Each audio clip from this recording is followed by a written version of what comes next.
You start now. My name is Harold J. Connor, and my current address is 9516 Macaulay Road in Cincinnati, Ohio. My zip is 45241-1140. I was born in Covington, Kentucky, August the 11th of 1921. The date of this interview is on 5/05/11. My branch of service was the Army Signal Corps, and later I was attached to the 11th Air Force. My service number is 35461-862. My highest rank was Technician 5. My induction I was drafted, and while waiting, I continued working at the Gibson Greeting Card Company in Cincinnati, Ohio. And I also have a brother that joined the Navy right after I was inducted. My father was a World War I veteran in the infantry and was all over Europe, in France, Germany, and in major battles. My place of induction was Fort Thomas, Kentucky, a military post. The approximate date was July the 11th, 1942, and my transportation was streetcar. I have stories relating to my induction center, and basically all I can remember is the physicals and the clothing that I was given, and the khakis were just horrible. I sweat profusely to begin with, and no matter where I went, my khakis were soaking wet from the heat of that August of that year. My mode of transportation as I left the Fort Thomas military post, and I went to my basic training in Camp Crowder, Missouri, near Neosho and Joplin. My mode of transportation was train and truck. And in describing the facilities, it was a barracks with clapboard and two-story. The weather there was similar to that in Cincinnati and Ohio. Except for the fact you were out in the wide open spaces, and in the summertime or the wintertime, it was very windy, very cold because of the wide open spaces. My rank and pay scale per month was $21 at that time, and I was a private. Within a few days, I met 3 Hollywood stars, Jeffrey Lynn, Gilbert Rowland, and a fellow named Dan Daly who was a good hofer. And within a few days after that, on my birthday, I had my first KP duty. And you think I didn't cry about that? What a place to spend your birthday. I thought, did they look at my records? And a few days after that, I had my first KP, my first KP duty. And a few days after that, I got my first janitorial program. And in the process, one fellow was still in the bathroom yet that should have been out, so I could clean the bathroom along with one other gentleman. And it turned out to be Dan Daly. But I looked at him in the mirror while he was shaving, and I said, "You're not supposed to be in here." I said, "You're supposed to be out on the drill field." And he said, "Well, no, I got special permission." He said, "Because I'm going to be at the local theater tonight." And I said, "Oh, wait a minute, I recognize you. I think you're from Cincinnati." No, I'm from Hollywood, California." He said, "Dan Daly, the actor." I said, "Oh, fine, okay, nice meeting you, blah, blah, blah."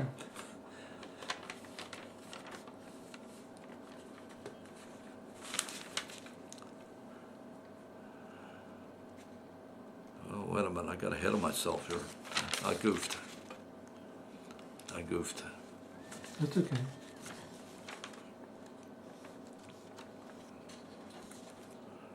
Our typical day is the same as all the others.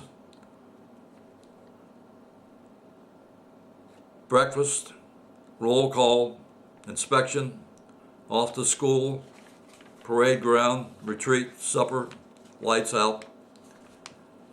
And as far as my training, the advanced training was 3 months of slow speed radio operation on a hand key, and I was supposed to get up to about 25 words a minute. Upon completion of this course and later on, I was promoted to acting corporal. And that was mainly because of the fact that I'd taken care of my mother down through the years while she was ill and knew how to make a bed real well to get that coin to bounce. And because I had a better foot locker when they inspected, and they said, yours corresponds with what we have on the board. So he said, we're going to make an acting corporal out of you. And I was an acting corporal all the way through the first 3 months of my basic training, and then as I went into the high-speed courses at another section of Camp Crowder called Camp Number 2, I got up to 55 words a minute.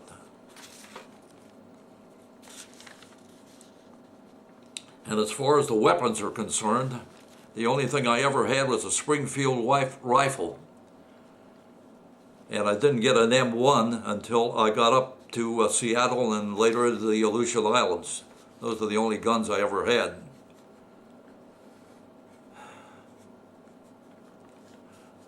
And the only vehicles I had were an Army truck and a Jeep, but I never drove one.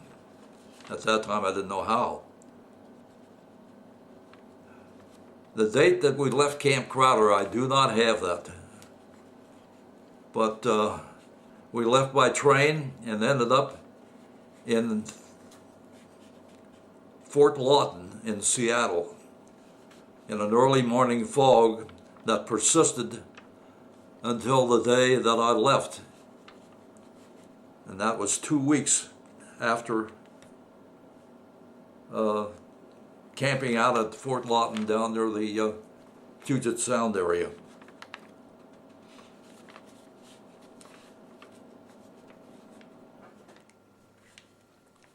When we left Seattle on an old World War I tub, as they call it, I was shocked to find that there was people hanging out of the windows and waving at us and yelling and waving flags. And I thought, what the heck, we're going up the Inside Passage and we're going all the way to Anchorage, Alaska.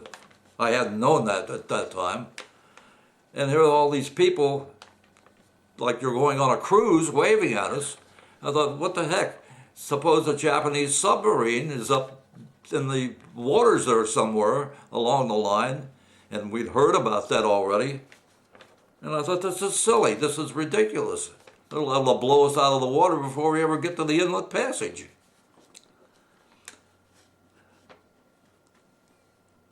But the trip up the passage was a little bit on the rough side, and especially when we got about 3/4 up the line, and 90 to 95% of the men were seasick.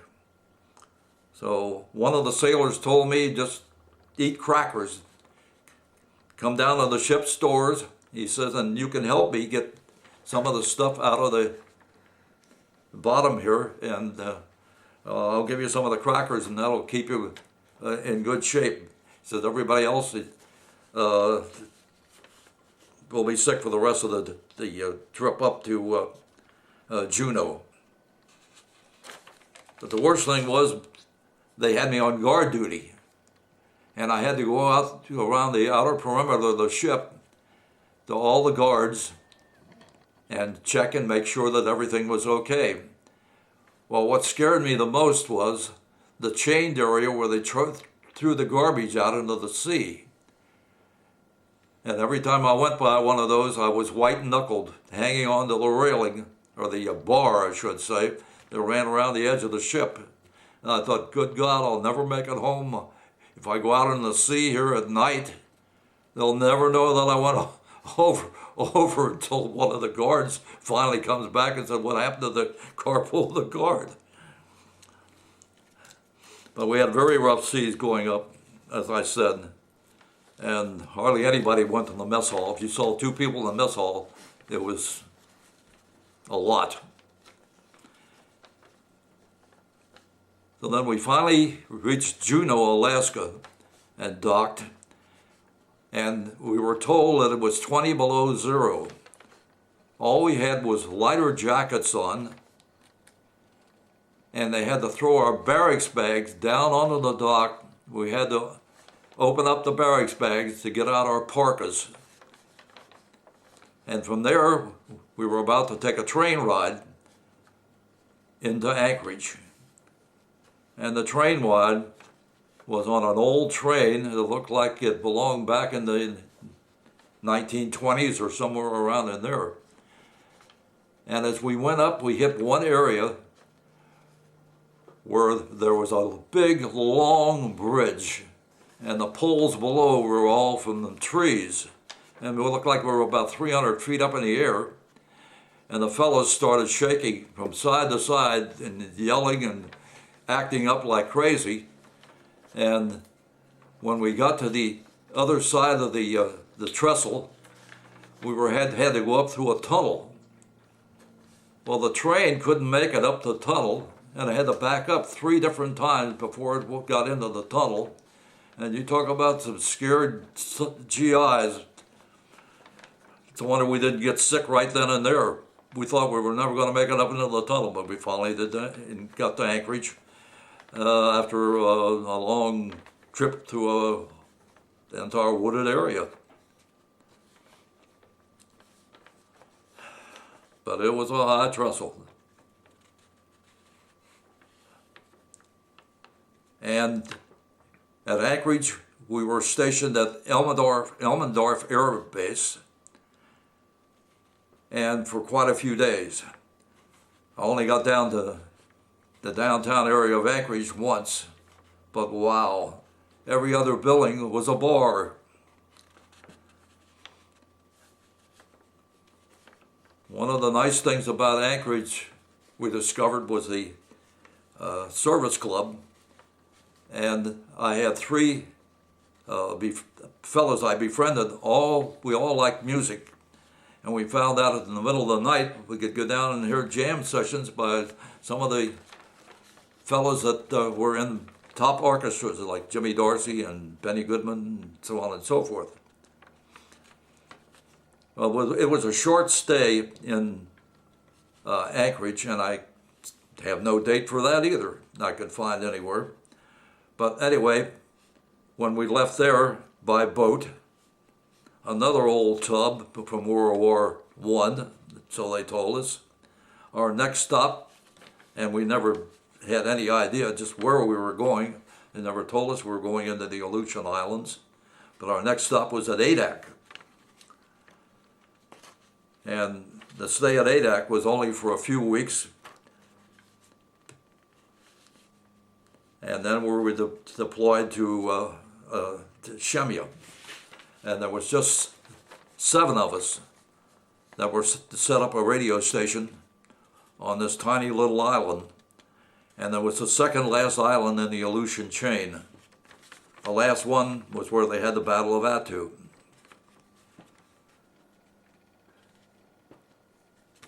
Both of these islands, Asiatic and Shemya, the winds were terrific. They had storms that wouldn't quit. You rarely saw the sun. There was no warm weather to amount to anything. And the surface was spongy, and they called it the tundra. As far as seeing wildlife or anything like that, the only thing we ever saw was a seal and some red foxes. But the snow, we saw plenty of snow and plenty of wind, plenty of sand. So we always had to cover up our eyes and our mouth. Off in the distance, we could see an active volcano. I wonder, well, it's still there yet.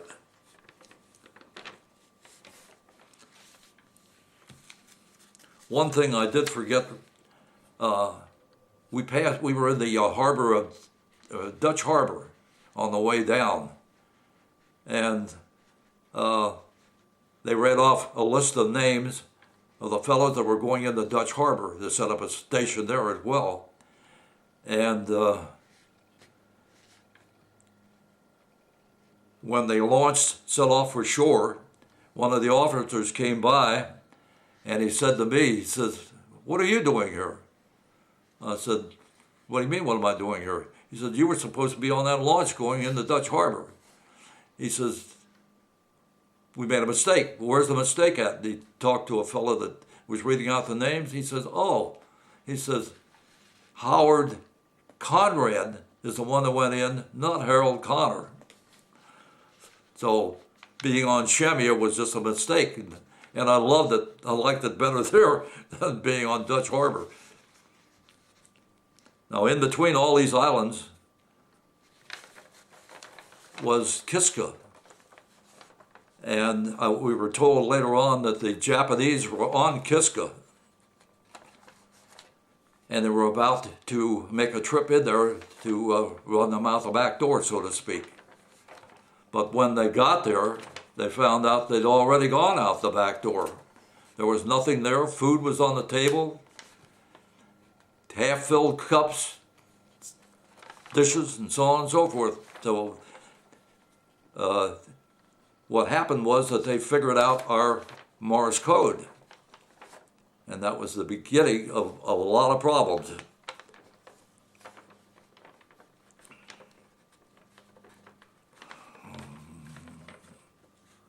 Well,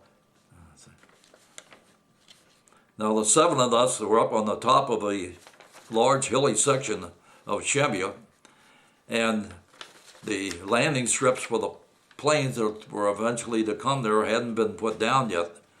So we were on the island all by ourselves, not knowing that maybe 80 to 100 miles away was Attu and the Japanese. Had we known, I guess, who knows what would have happened. We'd all died of heart failure. But we waited 6 months before the Seabees came in and put down the landing strips. And we understood that they were going to fly from there to the Kuril Islands and bomb the islands off the coast of Russia and Japan. Well, they were actually going to the Japanese area, the Kuril Islands. There was quite a few planes came back that were shot up and ended up in the Bering Sea. P-38s were the accompanying planes, but many of the bombers were pretty well damaged by the time they came back. And it was basically the P-38s that ended up in the drink. And they said you would only last about 5 to 10 minutes in the cold of winter.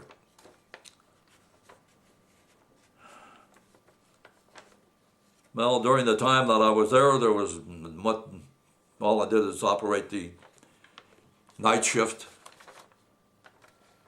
And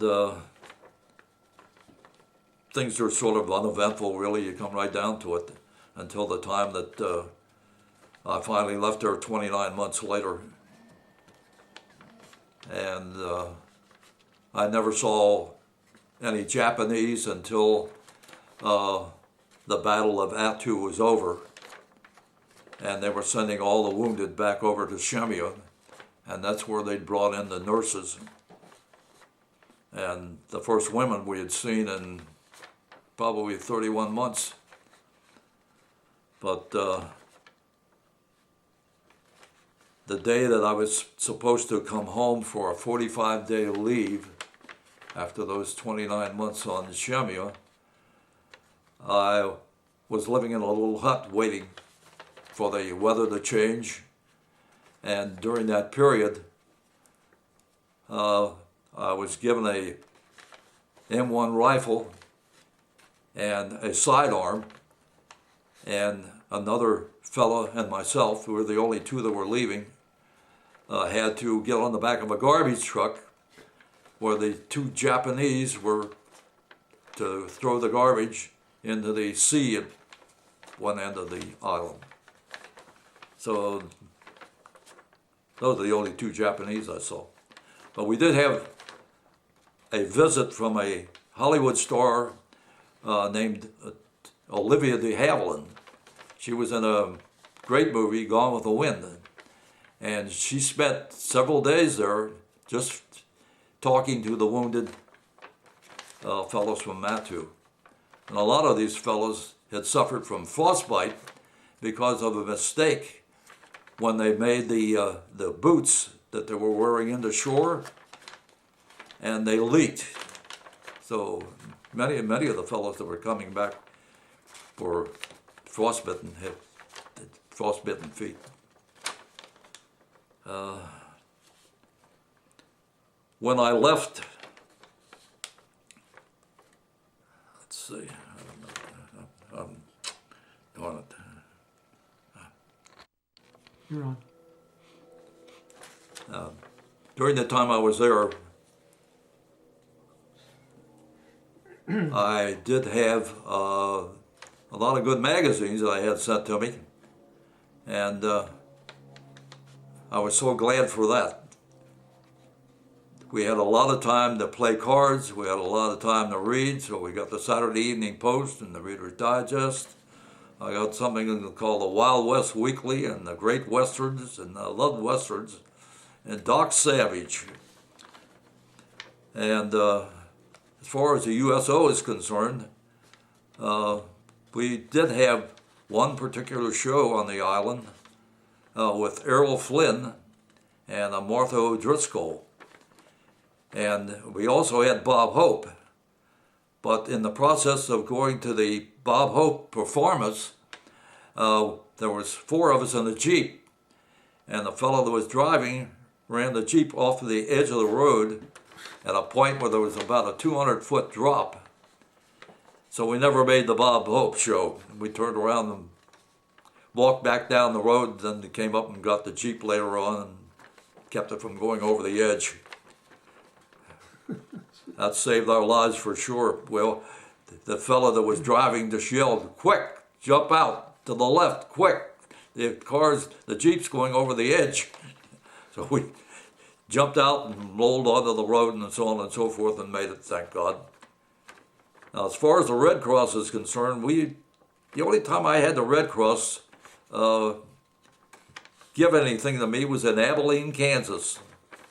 And that was on the way to Crowder. But I never saw anything from the Red Cross after that. And, religious experiences. Now, I was a Catholic and went to Mass in the local church in Camp Crowder. And we had a minister there on the island of Shemya, but that wasn't until after the Seabees came in.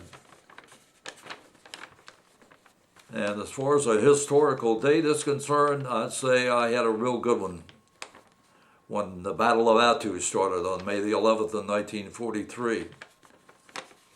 And it ended 9 days later on May the 20th.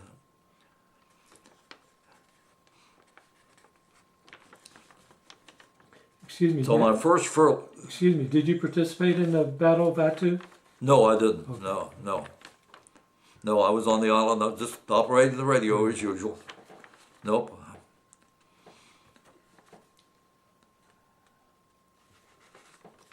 So when the Japanese, when the war in Europe was over, and then the Japanese war was getting to an end, they finally came along and gave me a furlough for 45 days. And that was then on August the 10th of 1945. I got on a C-47, and we were flying back to, they told us, Regina, Canada. It was our next stop. But on the way, one of the pilots yelled back, "The war is over, so we're going into Anchorage and celebrate." And we got a clearance to go in. But I'm sorry, remembering Anchorage and every other building being a bar, I thought, no, it's going to be a riot in downtown Anchorage. So I backed out and ended up in the service club. And 2 days later, we left and we arrived in the States on August the 20th of 1945. And I stayed overnight with the Navy for one night in Minneapolis. And I left by train and then came home from there.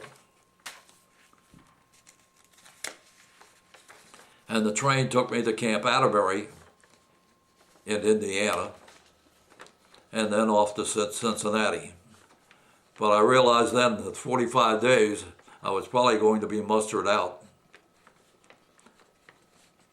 And what happened was, when I left Camp Atterbury, and I had to stand up all the way back to Cincinnati in the Union Terminal, it was at night. And all of a sudden, we came across the countryside of the October countryside, and I saw the moon shining onto the haystacks, and I realized that I hadn't seen the moon in 31 months because it never did shine out in the islands. It was always raining, snowing, wind blowing, whatnot, cloudy. So it was beautiful, absolutely beautiful. I was mesmerized by the sight of the moon. So when I got home, I had my 45 days, and I went back to Atterbury again. And when we got to Atterbury, they didn't have the facilities to muster us out. And then they sent us on to San Antonio, Texas. And I spent 9 days in San Antonio. And then all of a sudden they're saying, well, there's so many boys in here right now, we can't take care of you here. So off I went to Tucson, Arizona on August the 24th of 1945. And I spent 3 days there and then back home again, and this time to be a civilian. And it wasn't until I hit San Antonio that I ever saw the name Kilroy.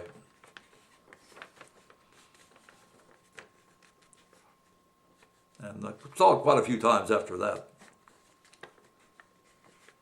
But the last good Army meal I had was in Tucson, Arizona, and it was corned beef on toast. And the transportation home was, well, by trains and, of course, the streetcars. And the reception that I had, well, open arms from my parents and some neighbors, and that was it. And the effect on the family, I'd say, well, there's a lot of worry because they had a pretty good idea when I had an APO number that I was out somewhere. It took a long while before my father finally somehow figured it out. And he found a picture in the Enquirer, or maybe it was a Times Star. Yeah. And the fellow was standing up on a hill in Attu at the end of the 9-day conflict, and he thought it was me. And he said, well, I know where you're at now, son.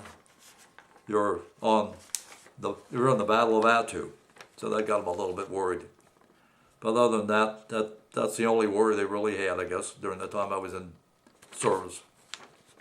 That's the only one that they let me know about. But when I was mustered out, I'd already had my sergeant stripes that they gave me when I left the Aleutians, and I was supposed to be attached to the 1045th Air Force. So thank God I got mustered out at that particular time. Otherwise I would have been still in the Air Corps.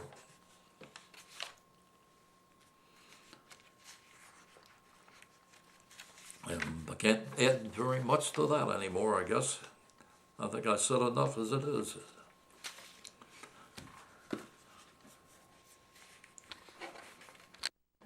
Okay. Another thing I would like to add to all this, and that is out in the Aleutian Islands, because of the rough tundra, for safety's sake, we had a wooden sort of a boardwalk that led to the johns. And the john consisted of a 4-hole outhouse, so to speak. And when the wind was whistling and it howled constantly out there, because you were right off the Bering Sea, you went to the john pretty darn quick because of the wind whistling up through the hole. And there were times when some of the men got lost in the middle of the night. It ended up in another company. Or there was one case that we knew of where the fellow fell off of the boardwalk, slipped off, probably because of snow, ice, or whatever, and they found him frozen to death the next morning. But when you had what they call the willy wall, and that happened quite often, those winds just whistled here, there, and everywhere. They howled, really. And you could walk into the wind at a 45-degree angle and not fall down. And in the summertime, you had to buck the sand, and in the winter was the snow and ice. And you never had a summer. There wasn't a summertime. Because we were only on a 2x4 island, is what we called it. It was just big enough for the airstrip and the Seabees, the few that were there. And of course, as we were happy to see the Seabees come in there at that time, because we were up on the top of the island. We had nothing. We had a Quonset hut full of our supplies, and that was it. And no PX or anything like that. The supplies had to come in by ship. And what had happened at one particular time, an old tub came in, I guess another one from World War I, who knows. But anyway, the ship went down in the harbor. The harbor consisted of a lot of boulders, so the only way you could get in to Shebia was by launch. But anyway, the ship hit some of the boulders and had been in there time after time before to drop off supplies after the Seabees got in there. And the officer decided that there's only one thing to do before we do anything else, get the supplies off of there. And they said one of the main things is getting off the booze and the beer. So it consisted of quite a load of beer. And we were called to come down in our Jeep and get whatever we could. And we each were allowed 2 cases of beer. And we stood in a line, just a few of us. And as we're going up the line, there's a few Seabees in there with us. I looked up and I saw Burger Beer. I thought, Burger Beer, that's brewed in Cincinnati. What the heck? What's that doing here? I had to take a second look to make sure. Then they had Slits and a Rainier beer that was brewed in Seattle. So I yelled up ahead and I told the fellow that was dispersing the beer, I said, please, whatever you do. I said, I'm from Cincinnati, Ohio, and that Burger Beer is brewed in Cincinnati. Can I have 2 cases of that? And the fellow said, sure. So, believe it or not, I drank Burger Beer out in the Aleutian Islands. The other boys had Slits and Rainier. What a surprise that was. It's almost as if they ordered it just for me, because that was one of my favorites at that time. Another thing is bathing.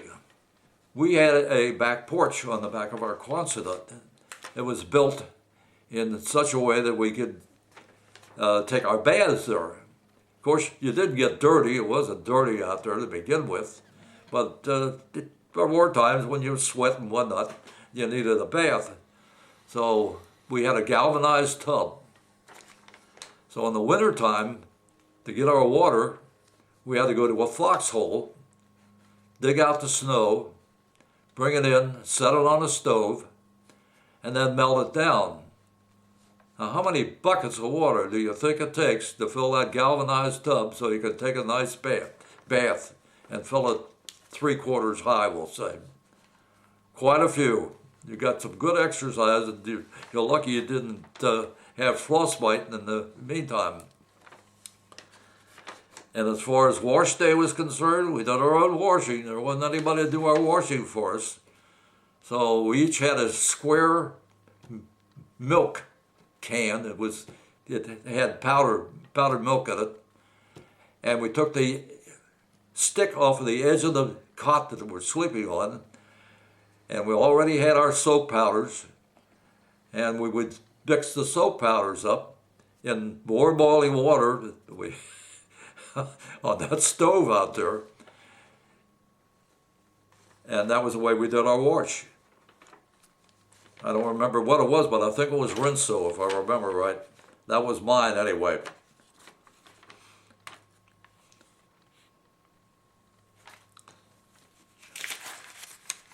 Well, I think as far as I can tell here, I want to go over one thing here, and that's about a fellow that was, they told me, was a backup artist for Terry and the Pirates, and his name was Nunn.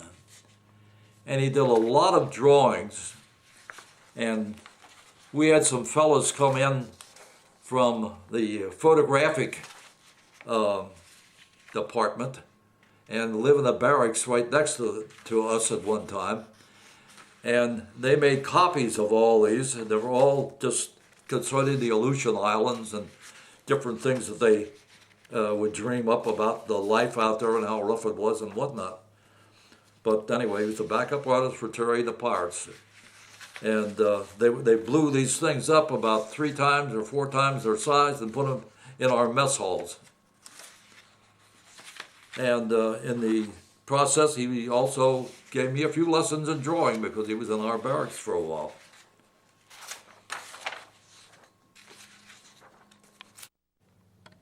You want me to hold those up there?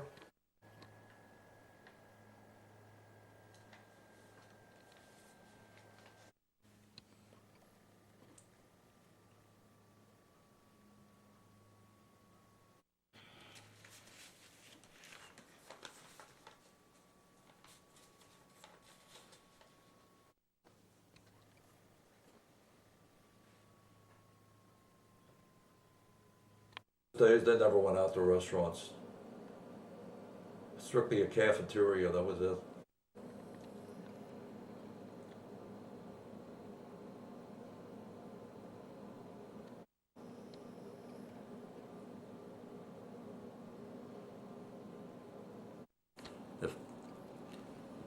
Now my date of induction, I might have had this down before, but I don't think so, was on July the 11th of 1942. My date of entry in the service was on July the 25th of 42. Now my departure date for Camp Crowder, I haven't got that, but my departure date to go to Alaska was on 3/18 of 43, and my arrival on the island of Asiatic was on 3/24 of 43. The date of departure from Alaska to come back to the USA for my 45-day leave was on August the 10th of 1945, and my date of arrival in the USA was August the 20th of 1945. Just thought I better add that on there just in case some of those dates were missed somewhere along the line. Harold, is there anything else you'd like to add or a comment you'd like to make or anything for the recording? Well,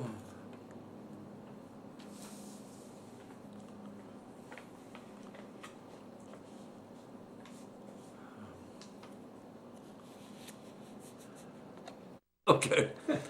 By the way, there's one more thing here we'll have to add, and that is the first time that I ever saw German prisoners here in the United States, and that was in Minneapolis on my way home from my 45-day leave.